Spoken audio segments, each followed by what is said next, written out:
very warm welcome to everyone. My name is Jonathan Woolfson. I'm the director of Sotheby's Institute of Art here in London, and it's a great pleasure to welcome you all to this event this evening.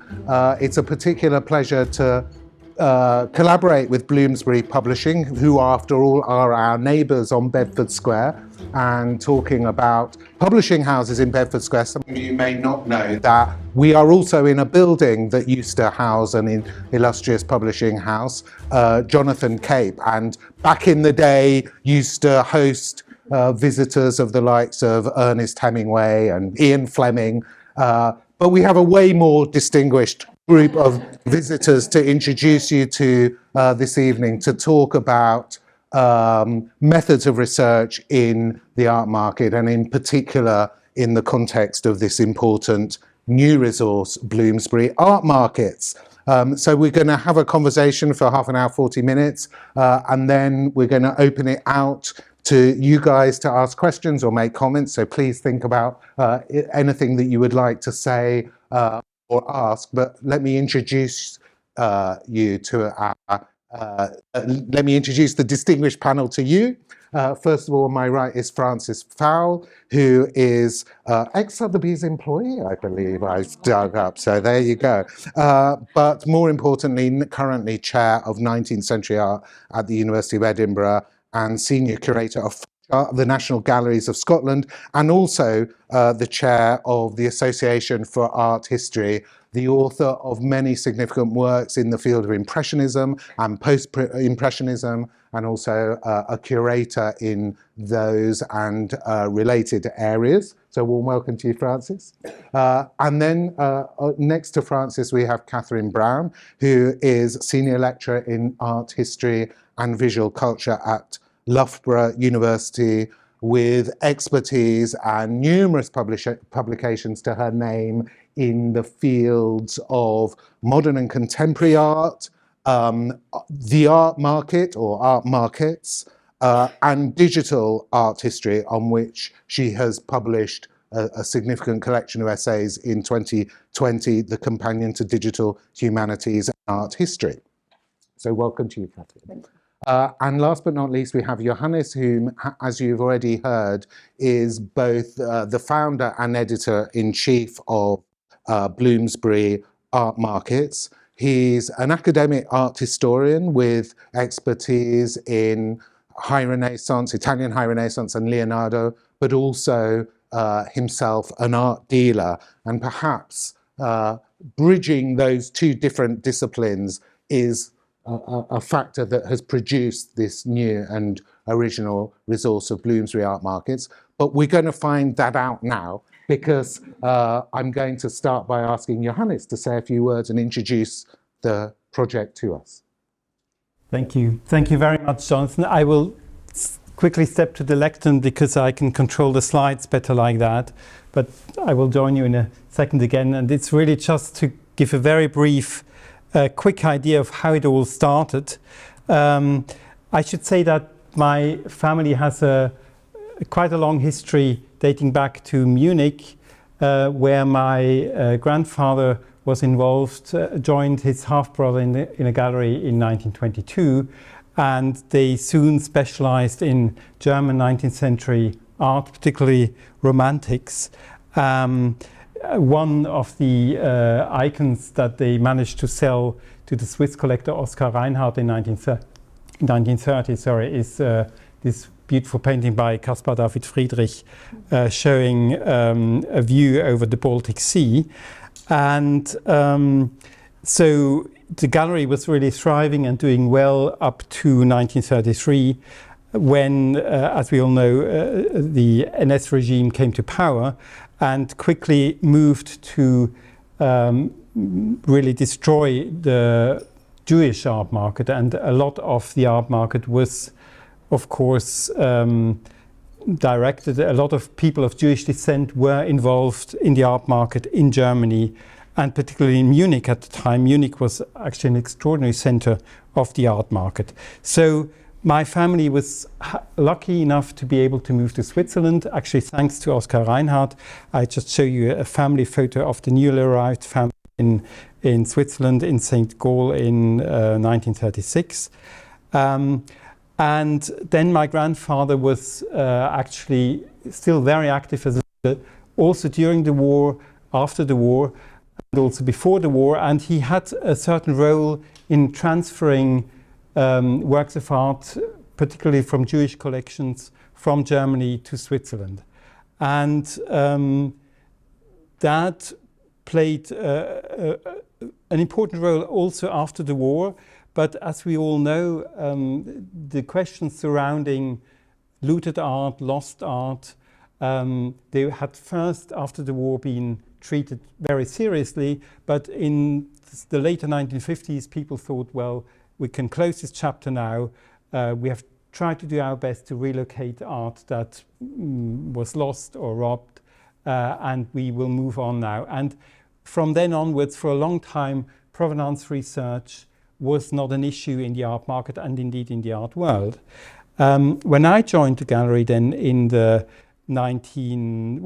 after 2000, we began, however, to get a lot of provenance requests, and that was really the initial spark that prompted me to think, well, we have out there a huge network of dealers, auction houses, art fairs, etc., and we don't really know it very well. And although if we try to maybe set up a database that will help us in this, we cannot really set up a database that will list all the individual objects because there's just far too many. But we can perhaps set up a database or a collection of data on the people who were involved so that we can reveal the networks, and that could be of help to provenance researchers, but also, of course, of help in understanding the art market. Now, I should perhaps say that there is an additional family dimension because the uncle of my grandfather, so my great-grand-uncle, was a very successful auctioneer in Germany from the late 19th century until 1935. And I'm showing you, I think, a quite flashy painting by the German Impressionist artist Max Slevogt, showing an auction of a famous collection called Oskar Hulczynski collection that was sold in Berlin in 1928, and that broke many records at the time. And when we think of auction records and of auctions as being great social events, we usually think of them as being part of the 1980s, 1990s, etc., of being a quite recent phenomenon. But this painting shows that they were great social events already before the war, and of course there were such events also in the 19th century and even earlier. I have been showing Helbing because the auction house of Helbing was Aryanized. He was unfortunately killed in 1938 by the Nazis, and he had in his firm a lot of obviously annotated auction catalogs that recorded all the transactions. And interestingly, these auction catalogs, with the renewed interest in provenance research, started to resurface again about 10 years ago. And they have since been digitized. And this is the search screen that I'm showing you, where you can actually look for items that have been sold by the Hugo Helbing auction house, and you can now also look at the digitized annotated catalogs to find out who consigned them, who bought them, and who may have been interested. So this perhaps is also an addition then to our discussion as we go forward, but it's just to say, to elucidate a little bit the context from where I'm coming from. Now, I should say, particularly about Bloomsbury Art Markets, I developed the idea about, well, I think it's now almost 20 years ago. First, it was just a sort of very nebulous thing that I had in my head. Then we tried to actually get research funds. We didn't. But then I found a publisher actually in Berlin, Germany. We started a project with that publisher. And fortunately, and this is really what I would like to say, we had a wonderful resonance and response from colleagues and scholars who joined us in writing entries and in really supporting this resource. For a number of reasons, we ultimately had to move the resource to Bloomsbury, but I think I should say a word of thanks right now that it's been wonderful to work with Bloomsbury. You have given the project such a push, and I think all the authors, and I should say it's more than 550 by now, and all the section editors, of which there are 15 altogether, all the advisory boards, there are over 30 in it, and all the people at the core of the project, the managing editors, the associate editors, and of course I myself, we have been extremely happy about the support and about the enthusiasm that we have met with Bloomsbury. So a big thanks to Bloomsbury, but I think a particularly big thanks really to all the authors who have been faithful to this project and who have agreed to share their knowledge. And I think this is really what I think it should be about, sharing knowledge. So maybe that can get us started for the discussion now. Thanks very much.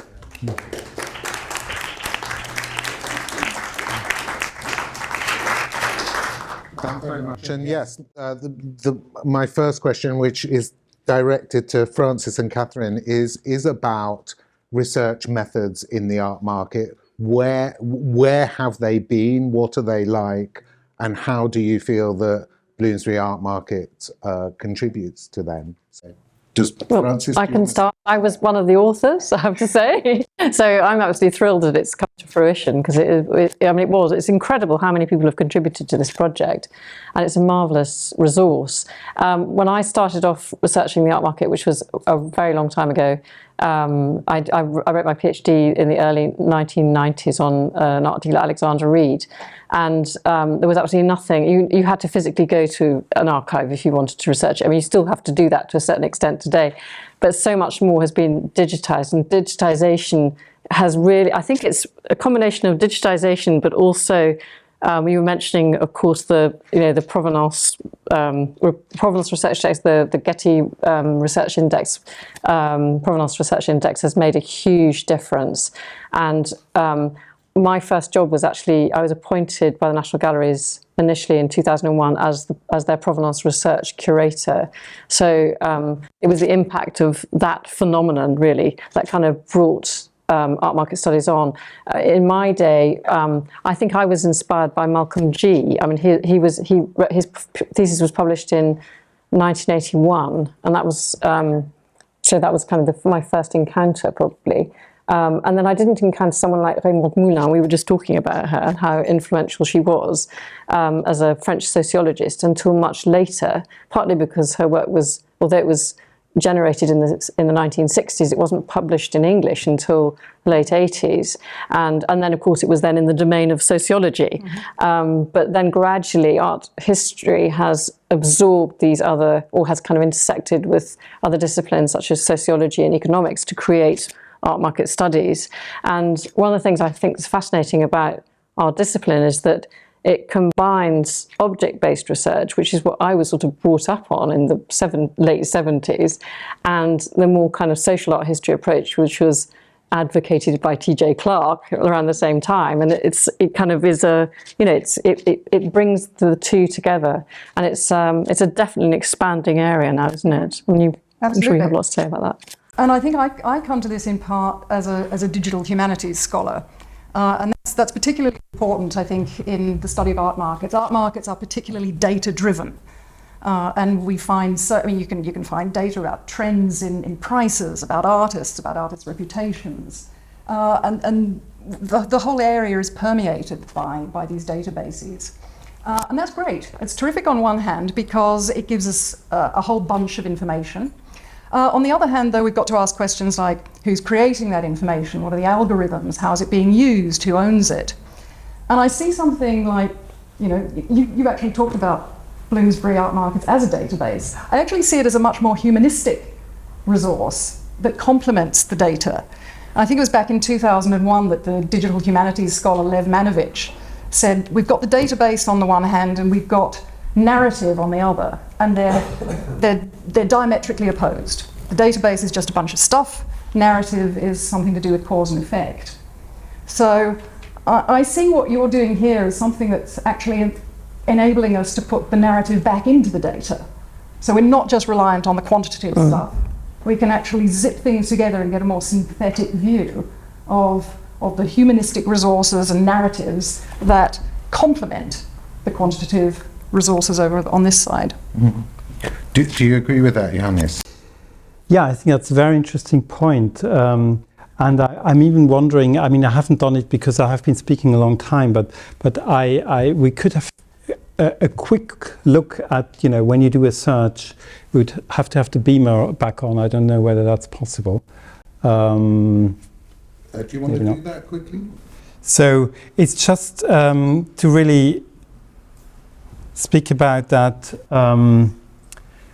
intertwining of indeed data and narrative, because I must admit that when I first thought of this, maybe I was more thinking of a printed book or, you know, several volumes. I saw this somehow sitting on the shelf, several volumes of Dictionary of the Art Market Dictionary, it was originally called. But already when we sort of moved forward, it was becoming quite clear it had to be also conceived of as a database. And the great thing about the database is, of course, you can, for example, accumulate a lot of names, artists' names, colleagues' names with whom a gallery worked, collectors' names, museums' names, etc. So, for example, if you, I've pre-done this search. If you look at, oh sorry, I'm now already too far. Let me just move back. It somehow doesn't want to do that. Well, there were about, I don't know, 70. If for the search Sonnabend there were about 70 hits, and the first was for the gallery Sonnabend, and you see the entry now, and I'll just slowly scroll down. But in the others, of course, you get dozens of other entries where you see the name Sonnabend, and so that is a first help to really orient you who was Sonnabend working with, and maybe in the future we might even be able to somehow, you know, visualize this and visualize the network and who were all the people, and maybe there are particular strongholds within the network that help us to guide our research. So the article itself then has a header with the sort of the basic data, different addresses, and then different areas of specialization, and then you get a history entry, which I actually always thought was particularly interesting, because a narrative, after all, is still better suited to tie together the data and to bring a red line into a particular entry. And so here this is quite a substantial entry, and it also includes several, not all, but several entries to a brief chapter about the economic situation, which is sort of dicey issue maybe, but I thought it's not unimportant to have something about that, because to know whether the gallery is working with a very tight budget or actually has maybe the backing of a financer or whatever, and therefore can just behave in a very different manner, is something which I think is quite important. And then in the end you get a long list of artists traded, principal exhibitions, and principal collectors, which, as you see, is quite substantial, and then also primary sources. So that really leads us back to the database, and I think I'm myself excited to see how this merger of a sort of traditional encyclopedia and the database will actually work. What's interesting though is also the links within the main text to other dealers, so you can jump through, can't you? Yeah. And the other thing I find very useful actually is the archival sources at the very end, which then points you to, you know, how you could extend your research. Yeah, I don't know whether. And build your own networks and narratives. And build your own networks, exactly. Yeah. I mean, Johannes, in the introduction, you talk about sort of the tradition of collecting information about artists and artist biographies do you see this approach to art and art history as sort of challenging that tradition, diametrically opposed to it, or is it intended to enhance it or synthesize it or complicate it? That's a great question. I think we tend to see the sort of art history canon as very settled, and they're the great masters, and it's quite hierarchical, and they're displayed in museums, and I think to some extent you get a surprising similarity between different museum displays. So the Western canon seems to be quite settled to some extent. But then when you start to look at the market, you realize how unstable the canon actually was, and how certain artists were. Max Liebermann, for example, was really a superstar before World War II. A bit like Gerhard Richter, I would say. And of course, this was all completely wiped out by NS ideology. And after the war, he was then already considered too old, so he didn't fit the modernist concept that Germany was then trying to push with, for example, the Documenta, so he wouldn't fit that context. And so he was very widely forgotten. And it's only been sort of in the last 20, 30 years that he's come back to some extent.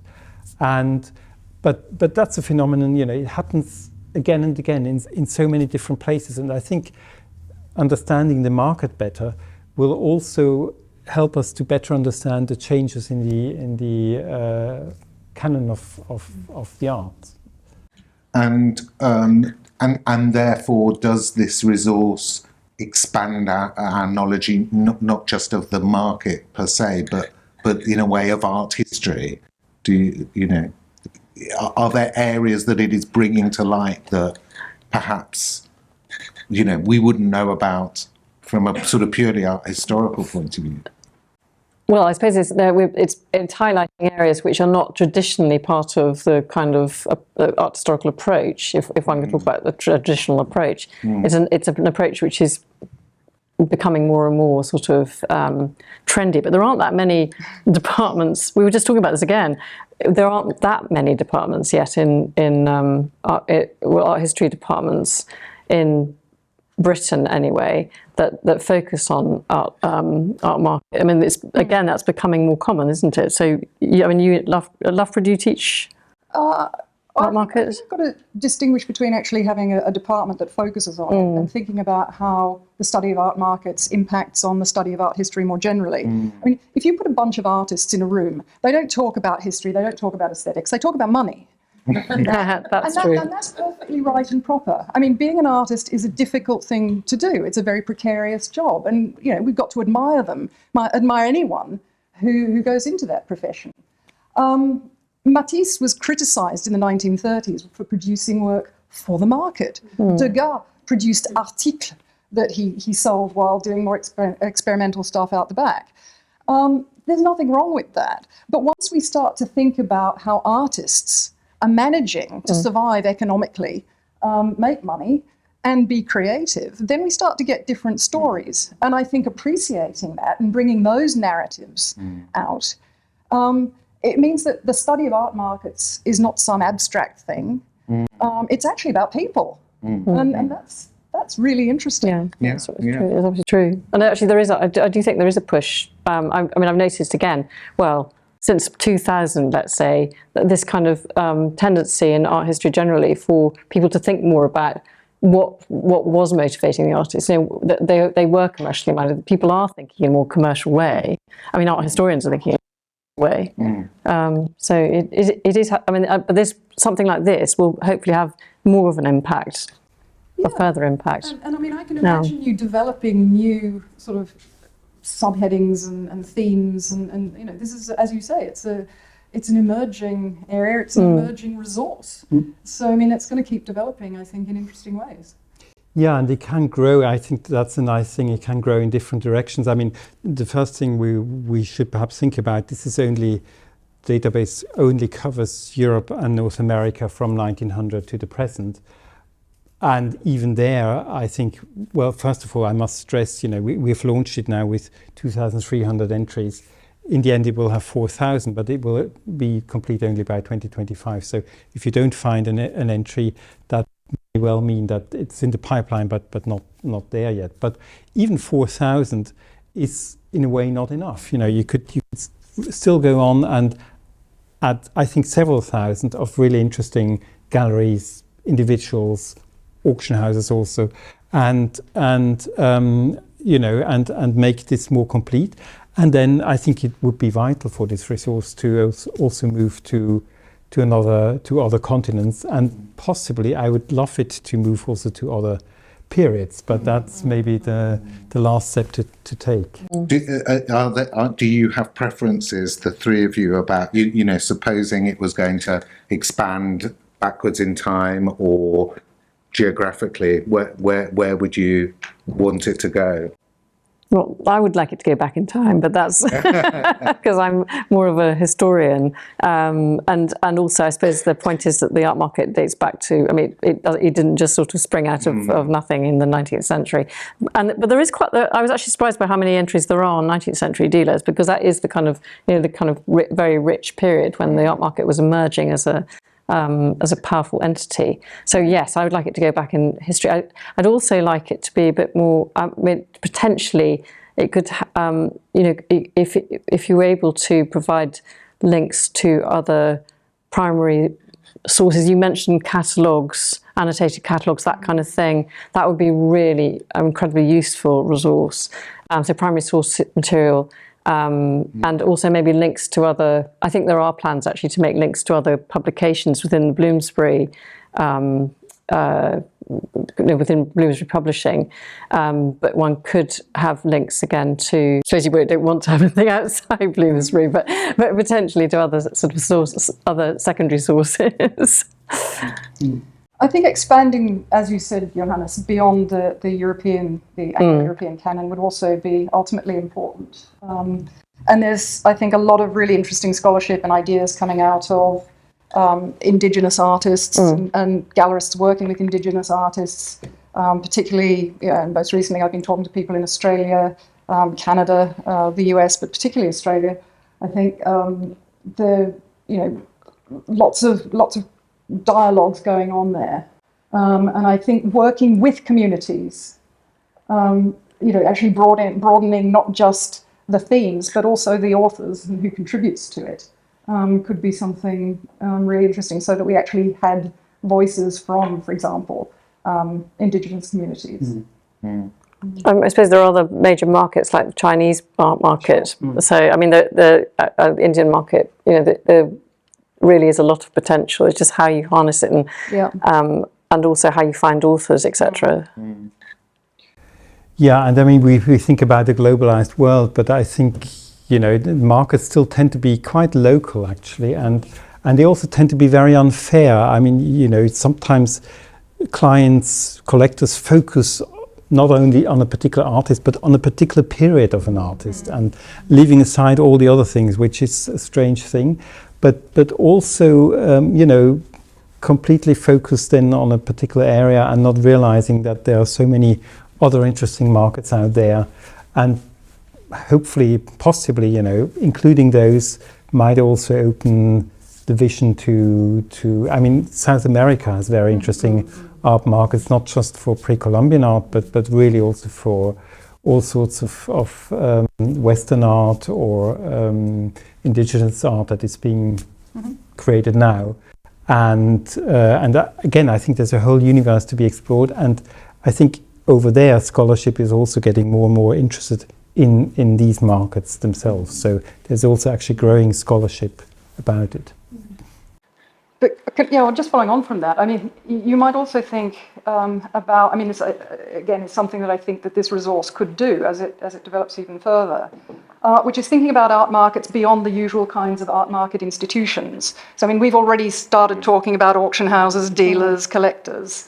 But what about philanthropists or even communities creating their own art markets? As you say, these are art markets in the plural. And it used to be the case that you would find people who talked about the art market, which is, of course, nonsense.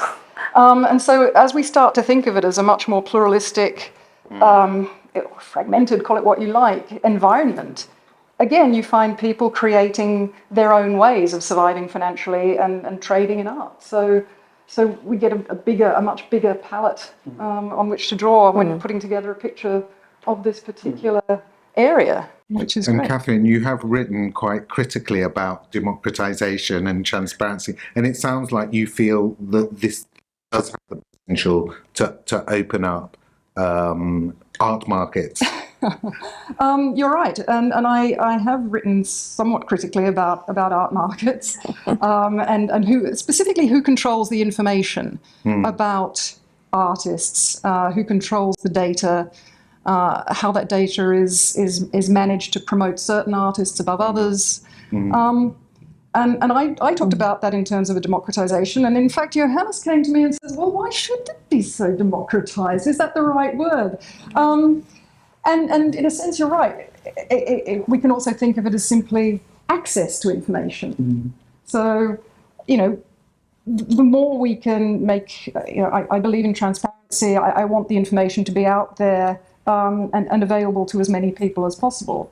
So the more narratives, the more information we get out there, I think the better, so that we can chip away at sort of monolithic sort of data sets that shape a particular view of an artist or a period or a collector or collection in ways that are unhelpful.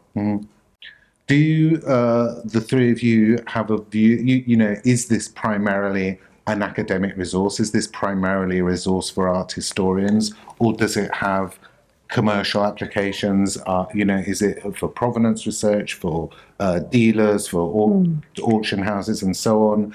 Also in curate, you talked about the role of provenance in curating. Yeah, I think it's definitely, I would say all these things. I think it'd be very useful, a very useful resource for example, cataloguers in the auction houses, but also provenance research, which has become so important. It's kind of part and parcel of one's everyday life as a curator, not only when we're lending works abroad or when borrowing works, but also when we buy work. So, and I'm constantly being asked for information on the pictures in our collection. I've just actually completed it's like a 20-year project working on the French paintings. And if I'd had the Bloomsbury Dictionary, it would have been much quicker, because so I spent so much time trying to find out about who these people were that I was dealing with.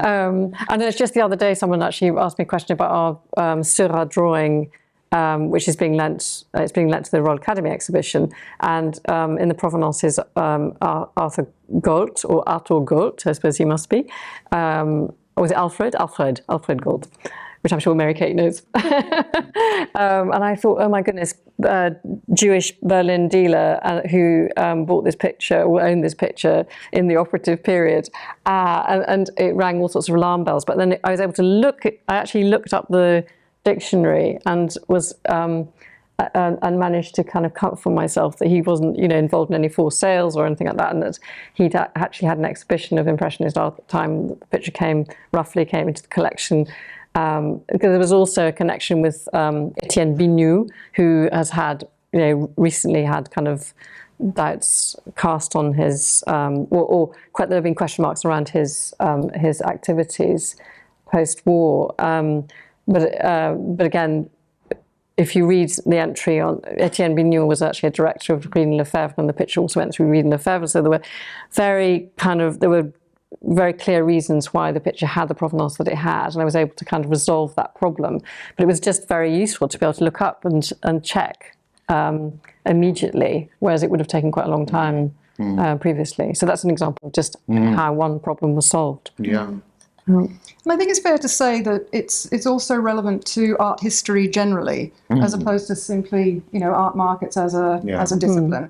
I think that's one of the great things about studying art markets, that we get this conflict between financial value and aesthetic value, and how those two things play out and intersect, and get entangled with each other is interesting and problematic. And if we can, the study of art is the study, in part, of how art circulates, how it's valued. So art market studies is an integral part of us, our study of art generally. So, seeing this integrated into art history is great, and I think has a lot of potential. And I think it's also nice to see that creativity is not just a monopoly of the artist, because as a dealer or also as an auctioneer, you can be very creative in realizing, what has an appeal and what needs to be shown how, or what can you combine with something else to make people realize the aesthetic value of a particular artist or a particular kind of object. And I do think in the art world, the creativity is a bit more sort of spread. It can also be in scholarship, for example. And we tend to focus too much on the artist and forget that there are so many other players involved who make this world what it is. And I think that's very important, actually, the idea of the many players that are involved. Yeah. And you mentioned the network before, because the network is, you can look at one dealer, perhaps, again, in this, because I've been enjoying myself, you can tell. So someone like, I don't know, David Krill Thompson, who worked for a number of dealers like Goupil, French Gallery, before he set up his own gallery, and then of course had established this wide international network before he was, then helping other artists. And so you realise that the artists have got this entree into a much wider network than you might perhaps suppose. Someone like Duranwell, we know quite a lot about Duranwell now because there's been an exhibition about him. But there are many other dealers who operated these similar kind of networks and were able to support their artists and disseminate their work internationally, whereas previously you would have done it through exhibitions. You could do it just by shipping a work to New York and trying a different market. So, I think it just becomes more transparent through the dictionary. This kind of system. And it's almost as if there might be a parallel between the individual artist versus their network, but also in terms of scholarship, it's been very much a collaborative process to produce something so comprehensive to be really useful to a large number of people, and involved individual scholars contributing collaboratively. On that note, let's open it out to questions. Any questions or thoughts? Yes. Go ahead.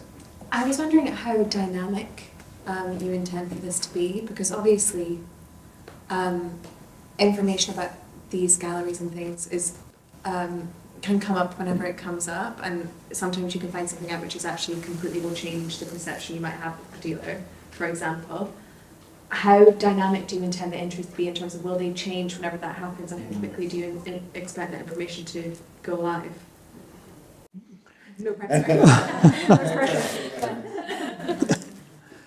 Well, that's a tough one. I think I was talking about the economic situation of a gallery. Obviously, this project also has a sort of economic situation, and so one challenge was to actually, bring it to completion and package it and then sell it, and we'll see how that goes. And then the hope is that this will also generate the funds that will allow us to go forward. That's really the dream. So then particularly concerning the question that you are asking, yes, galleries that are still evolving, there are lots of galleries in there where, the history is closed because they're closed and people involved are dead, maybe decades ago or even centuries ago. If we move backwards, but of course, there are galleries in the present, auction houses that still have a long history in front of them, and these entries will need updating. And I don't think we've sort of settled on a policy for that yet, but that's certainly something. I don't think we can do it, again, this will also be a practical consideration. How often can we actually go back to an entry and then change it simply because there has been another. One of the many auction records, we could sort of add those probably monthly, but so we'll have to strike a balance. But definitely, it's something we'll have to think about. Was there a question over there? Yes. Thank you, and sounds like a fantastic resource, and I look forward to using it. But I was wondering how you selected the galleries, the dealers, the auction houses, out of all the many that you could say. What was the criteria? Yeah, that's another interesting question. I think I should really give a lot of credit here to the section editors, who were in charge usually of countries or areas. So one section was France, one section was Germany, one section was Netherlands or is Netherlands and Belgium and Luxembourg. One is UK, etc. So it's roughly geographic, but not always by country. And these section editors were specializing in these particular areas.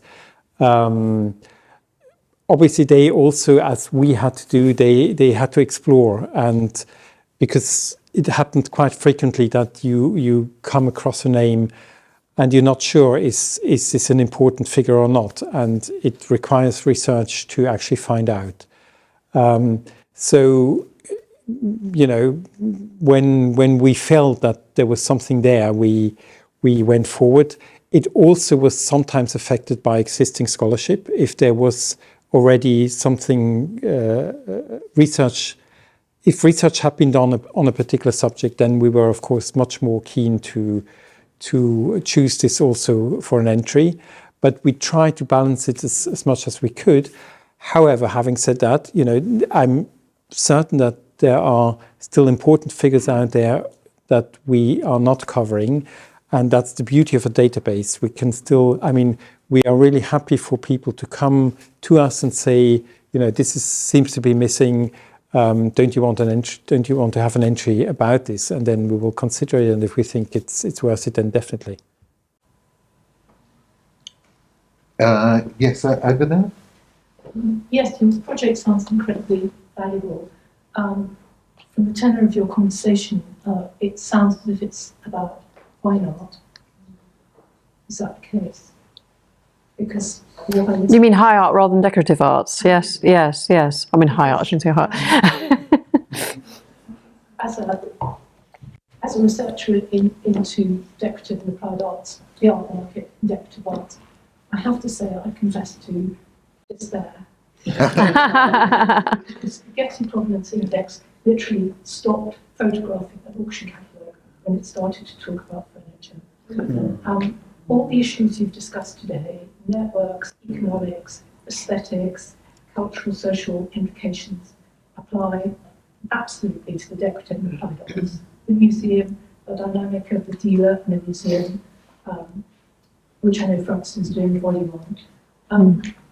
What do we have to do to be noticed? It does include dealers that handle decorative arts, actually. Yeah. And there are, of course, some very outstanding ones, but then, again, it's a whole network, and there are sort of apparently lesser figures that then suddenly turn out on closer inspection to be not lesser figures, but important figures. Unfortunately, as we started, one challenge was to constantly draw the line and say, okay, we can do this, we can't do that. I think, I freely admit, I think we were guided to some extent also by, the urgency, for example, in provenance research. If an object is very valuable, unfortunately that's a fact, but if an object is very valuable, a museum will concentrate its provenance research on it. People who are representing heirs that are looking for art will particularly concentrate on valuable objects. It's a fact of life, and so we, from our point of view, we thought, well, we first want to create a resource that will sort of answer demand, because we also have to sell it.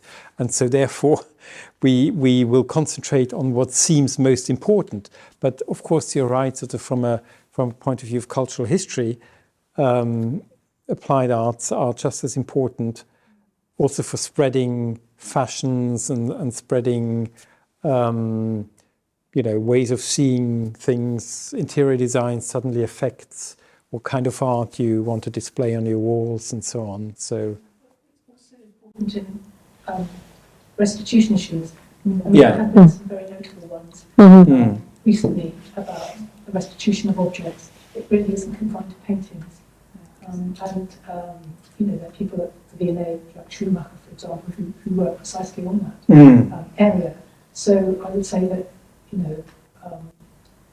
somewhere along the line, I do very much hope that the resources, energy and talent that has gone into this project, which is so very obvious from what we've been saying, is actually applied in a wider and more holistic manner to an art market that was not separated, it was joined up. I mean, Wertheimers would sell decorative art, they also sell paintings. I think the more we think of these things in separate categories, we really do impoverish our view of the art market. I think we should organise a seminar about this, and sit together and think about how we can, where are the strengths and weaknesses of the database now, and how can we go forward to build it in that direction. Can I just respond quickly to that point? Please. Just to say that this strikes me the Oriole publisher as an opportunity. So Can we I also think that we should certainly have a conversation. And Catherine? Yeah, just before we move on, yeah, I absolutely agree with you. But what you're pointing to, I think, is also a problem with art markets generally and auction houses. They prefer stuff that they can shift easily and that they can put a good price on. And so they prioritise paintings and sculpture. I think it's to do with value, though, isn't it? Well, that's what they want us to think. Performance art, feminist art. Where's all this featuring? Interactive art. I mean, okay, so we've now, Christie's launched NFTs. Great. So they've created another thing that they can sell easily, another art form that they can sell easily. This is it's the horrible logic of the market. And people are going to say to you, well, the market is what the market is. And if this is what's valued, then stuff falls outside its remit. And that's terrible. And that's one of the reasons why art market studies and art history are, butt heads with each other. And that's no reason why Johannes's resource should not contain all of these materials. It should. And it probably will. And it will, as we said, continue to expand. But, this is part of the problem with the art market. Did you have a question there? Yes, I did. So I guess I'm sort of building on some of these points that have already been made. Firstly, it sounds like a really interesting and useful resource. I chime particularly a lot with what you've been saying. I am traditional art historian by training, and then I went and worked in a commercial contemporary art gallery for a time. So I've come back to academia to study the commercial contemporary art market, and I really struggle pushing together art history, which I love, which I'm trained in, and then also that art market. People don't really like to see them sort of merge, and that's difficult. So I understand what you were saying there. And also, again, I struggled to get a department to take me on to even think about the contemporary art market in the first place, but I did. I'm looking at NFTs, what NFTs can teach us about how that art is valued within the contemporary art market. So my question was, again, I guess building on these things, how contemporary does this resource go? I mean, how you say 1900 to the present, but where's that cut-off point? Because looking at contemporary, Twitter's my main resource, but I do keep trying to search for places I can find articles that are being put out straight away. So I just wonder where the cut-off point is for something like this. I mean, how it can work if it finishes at a certain point when the market is moving forward quite quickly. Well, I mean, theoretically, we really, with galleries that are still extant, we sort of try to bring them up to more or less the present. But I think one of the problems also is, and you encounter this when you look at the sources, that what's happening in the market looks different, and what's happening in the art world looks different from hindsight than it does when you're actually there at the moment. And admittedly, this resource is, it's more sort of historically oriented. So we are sort of thinking, what of the things that we describe is likely to be remembered or likely to be important to be remembered. But of course, what you're saying, you watch history in action, as it were, and I think you really come to very complex questions as to how sort of knowledge is built, and how something enters the memory, the collective memory, and why it doesn't, for example. So I can't answer that, I'm sorry. We've probably got time for one more question. If anyone has one, yes, go ahead. Yeah, it's very, very interesting, and found the presentation really inspiring, and look forward to using the resource practically. You talked a lot about freedom of information and information sharing, but I also got from your point before that there's a financial situation that you're addressing. So is this resource going to be offered for free, or is going to be a subscription? What's the model here? I can take that one. It isn't going to be offered for free. And if you get a bunch of publishers in a room, they're a bit like getting a bunch of artists in the room. They don't think about books; they think about money. And it is a really, really expensive project to get off the ground all around from every angle. So at present, we can't contemplate that, but there are drivers for open access, and who knows where those are going to land and how things get funded. So I wouldn't say never to anything, because the landscape certainly in my world is changing rapidly. Thanks very much. I think on that note we will wind up. So I'm really grateful to Francis, Catherine and Johannes for their contribution. Please give them a round.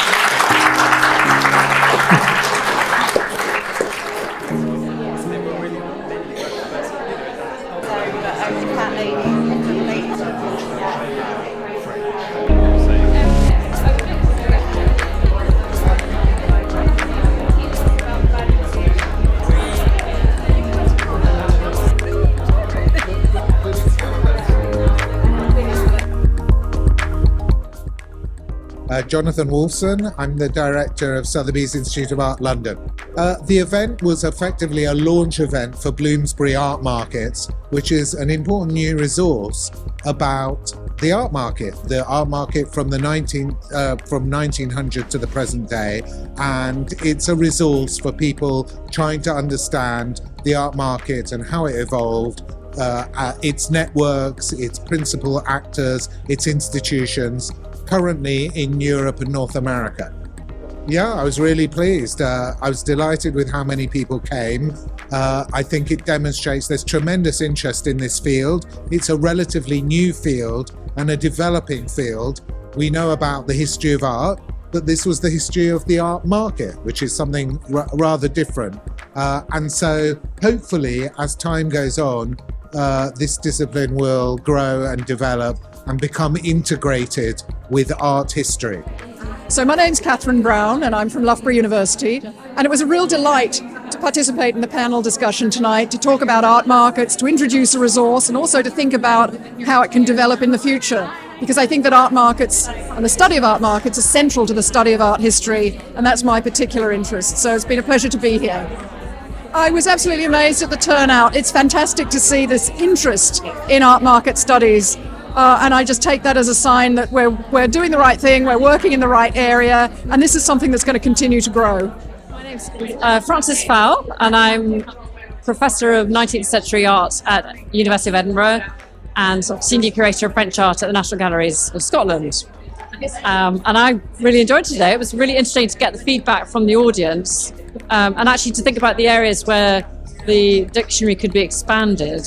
For example, in the direction of the decorative arts. And so I think there's a lot more to do, but I think it's also going to be a really useful resource. And I hope that people really enjoy the book if they do subscribe to it.